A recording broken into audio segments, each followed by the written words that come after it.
Ok, si tu as cliqué sur cette vidéo, c'est que tu es sûrement stressé, que cela soit quand tu fais un exposé devant ta classe ou dans la vie de tous les jours. Tu n'es pas à l'aise, tu transpires, tu trembles ou juste tu as la boule au ventre.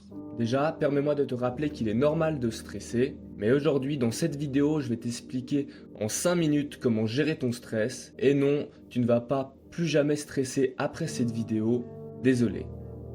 Premièrement, il existe deux types de stress, le bon et le mauvais stress. Le bon stress te permet de booster tes capacités selon certaines situations et le mauvais stress te freine dans certaines situations. Il est important de faire la différence car le mauvais stress est néfaste. C'est donc celui-ci qu'on va essayer d'éviter au maximum. Mais avant de te donner 5 astuces pour réduire le mauvais stress, laisse-moi te poser 3 questions pour déterminer si ton stress est bon ou mauvais. Première question, ton stress te booste ou te freine? Si tu as bien suivi ce que je t'ai dit avant, s'il te booste, c'est du bon stress, s'il te freine, tu l'as compris, c'est du mauvais stress. Deuxième question, ton stress est-il lié à un événement? Si la réponse est non, c'est que ton stress est en continuité, et bien donc c'est du mauvais stress. Et la dernière question, quand as-tu passé une journée sans stress? Si c'était il y a moins d'un an, eh bien c'est du bon stress. Et si c'était il y a plus d'un an, évidemment, c'est du mauvais stress. Maintenant, 5 astuces pour arrêter de stresser et donc éviter le mauvais stress, ce que je viens de t'expliquer avant.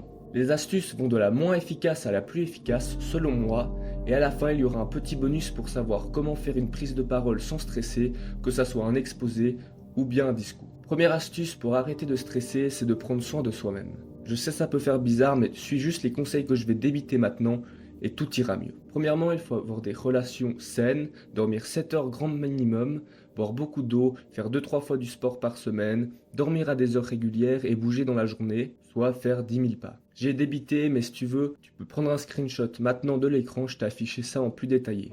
Deuxième astuce assez courte mais vraiment efficace, lâche ton petit nounours comme celui que j'ai là. Quand tu te réveilles, évite de foncer directement dessus, donc je te conseillerais 1 heure après ton sommeil et tu l'éteins 1 heure avant de dormir et tu minimises le temps que tu passes dessus. Troisième astuce, faire du journaling. Pendant 15 minutes, non-stop, tu écris ce que tu as fait dans les journées précédentes, il faut donc parler en fait.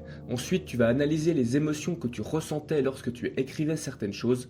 Par exemple, si j'écrivais que je me suis fait caca dessus à l'école ce matin, eh bien je vais me sentir gêné en l'écrivant. Avec cette information que j'étais gêné, dans le futur, je vais analyser dans quelle situation je pourrais ressentir la même gêne. Et ça permettra d'être moins stressé pour l'avenir et tu peux aussi faire ça dans le passé. Quatrième astuce, la respiration. Si tu stresses maintenant devant cette vidéo, eh bien fais cet exercice de respiration avec moi et tu vas être calmé en moins d'1 minute. Je vais te proposer 2 exercices à faire pour te calmer. Premier exercice, assez simple, 4 secondes tu inspires, 4 secondes tu expires, classique. Le deuxième exercice, c'est l'exercice du carré. 4 secondes tu inspires, 4 secondes tu bloques, 4 secondes tu expires, 4 secondes tu bloques. Et tu répètes ça indéfiniment jusqu'à que tu sois calmé. Je te fais une petite démonstration rapidement.